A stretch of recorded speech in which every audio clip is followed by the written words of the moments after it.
Captain Sparkle Fingers. No, it's not. That's not my name. These videos are satiric reviews. You don't have to agree, but don't bitch about it.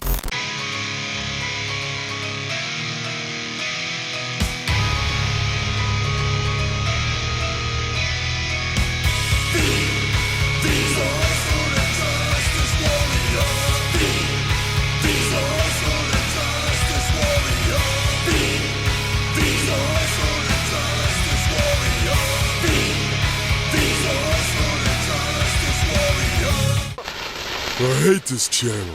Hey there, I'm Social Injustice Warrior V Infuso, and my father has always been a Ranger fan.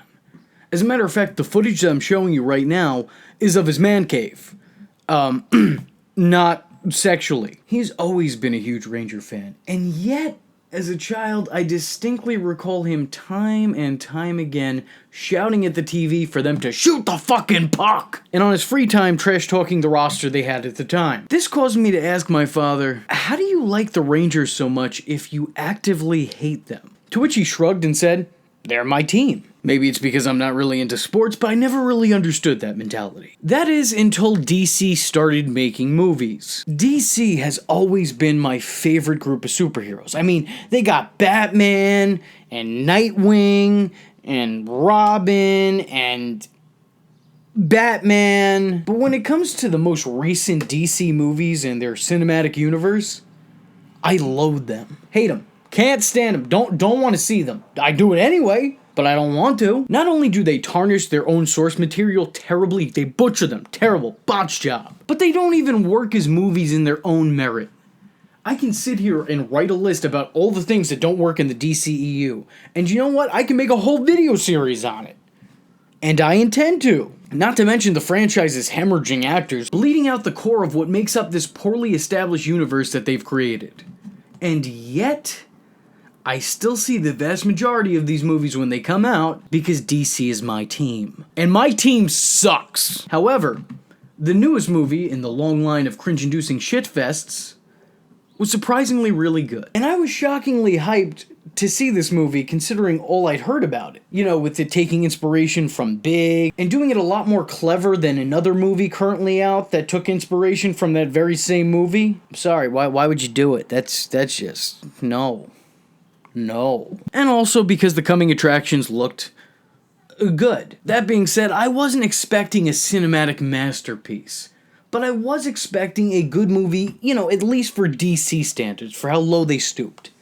Instead, what I got was a genuinely good movie. Now, before I go any further, I want the VTards watching to know that this isn't going to be a scene-by-scene breakdown like I do in most of my reviews. That will have to come later, when it comes out on Blu-ray. And I could pause and play and pause and fast forward, rewind, the whole 9 yards for you guys, the whole 9 yards. But I wanted to give you guys my take on what I just watched, since it's such a rare occasion that DC actually successfully makes a movie. I mean, really, think about it. In the context of their current landscape, they've got what? Wonder Woman and a mediocre Superman movie? And yeah, Josh in the comment section, I'm sure Aquaman was real great, but I didn't get a chance to see the movie about the man that talks to fish. I'm sure it's up there with Citizen Kane. As I said before, the marketing of this movie got me excited to see the final product. Granted, advertising could be pretty deceiving, because I remember thinking at one point in time, Suicide Squad's gonna turn the whole DCEU around. Wrong! Hell, I remembered thinking Kangaroo Jack was gonna be a movie about a hip-hop kangaroo. Wrong! Shazam, however, held up to its commercial advertising. The movie was well written, well acted, and perfectly casted. Even the child actors are on point. The plot flows nicely, and unlike other DC films, is coherent. And I thoroughly enjoyed watching this. So much so that I think it's a real shame that higher-ups decided to have this movie connected with all the other movies in this film's universe. It's almost an injustice. The movie definitely stands out from the rest of the DCEU, having a lot more character, personality, and a clear direction of what it's trying to do. Plots begin and end within the movie's story, and they don't spend time trying to set up 6 other plots for future movies that might get cancelled anyway. Though they do have their fair share of Superman and Batman masturbatory fan service, so if that's what you're looking for, buckle in, it's there. Not every joke in this hits, but you forgive the few that don't because they're so far and few in between. Zach Levi, is that his name? Did I say his name right? I probably didn't. That dude from Thor and the child actor who played Billy worked great as their versions of the character. Though I have to admit there's a bit of a contrast between the two. As Kid Billy seems like he's trying to act grown, whereas when he's Shazam, he seems like a grown man trying to act like a child. But I guess they're both trying to act like what Billy naively considers being grown? I don't know. Mark Strong is as terrifying as he's always been.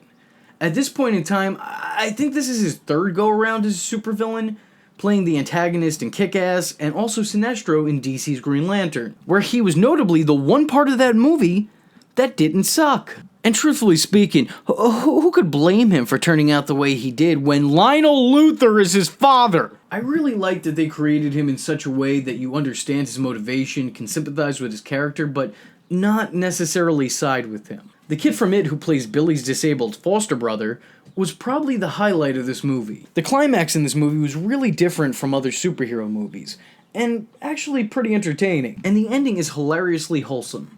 It's a movie that's being its own movie instead of being the starting point for 10 other movies that will switch directors, be placed in developmental hell, and have a good chunk of the announced cast walk off from. It works as a reimagining of its source material, it works as a Tom Hanks-inspired film, and most importantly, it works as its own movie. Do you know how many DC movies you need to watch before this just to have a good understanding of what's going on in it? 0. If there's one DC movie you have to watch, I'd suggest making it this one. And sure, yeah, it has its flaws and leaves me with some questions, like why are Batman and Superman such hot commodities in this world? I mean, seriously, they sell Superman shirts, hats, backpacks, Batman has his own action figures. How does that work? I mean, they're not comic book characters here, they're existing people. How do toy companies have the licensing to do all that? Are the people making this merch assuming that because they're superheroes they have some sort of greater moral authority and they won't sue their ass? I mean, because otherwise, how do you write paychecks out to Batman?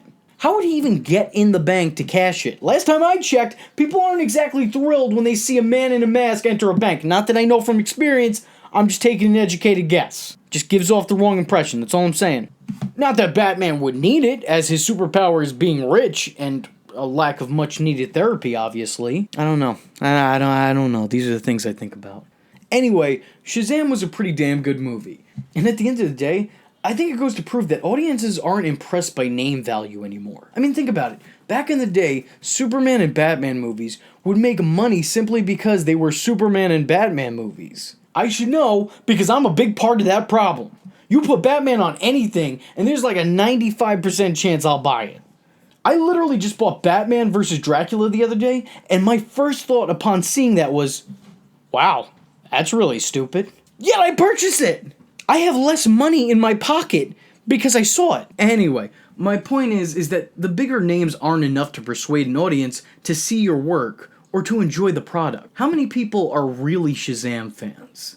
I mean, how many people have read the comics and followed the character? I'd be surprised if you could find me one who was born after the 1970s. And in that same merit, who really knew the Guardians of the Galaxy? Hell, about a decade ago, making an Iron Man movie was a risk, because no one cared about Tony Stark. Now he's one of the most recognizable characters in superhero history. And after watching this, there's no doubt in my mind that people would, in this continuity at least, prefer Billy Batson to Batman. I probably should have something important to say here where I wrap this up in a nice little bow, put it all together, make it come full circle. But I don't. So see Shazam. It's a good movie. If you liked it, let me know in the comments. And if you hated it, then that same exact thing. I'm the clown prince of crime, and that was the prince of personality, the Infuso. Or so he says. So if you like the words that came out of his mouth hole and you too want to become a VTard, don't forget to like and subscribe. Follow the man on Twitter, because it's not stalking if it's on the internet after all. Join the fun by joining the Discord. If for some strange reason you want to show support, and I don't know why you would, and if you have $1 to spare, head over to the SIJW's Patreon, where you can request videos, get exclusive content, and early access to scheduled videos. Or head to his PayPal, where you can buy the shirts. Oh, aren't those lovely? And just remember, if you're not tuning in, you're missing out. Yeah.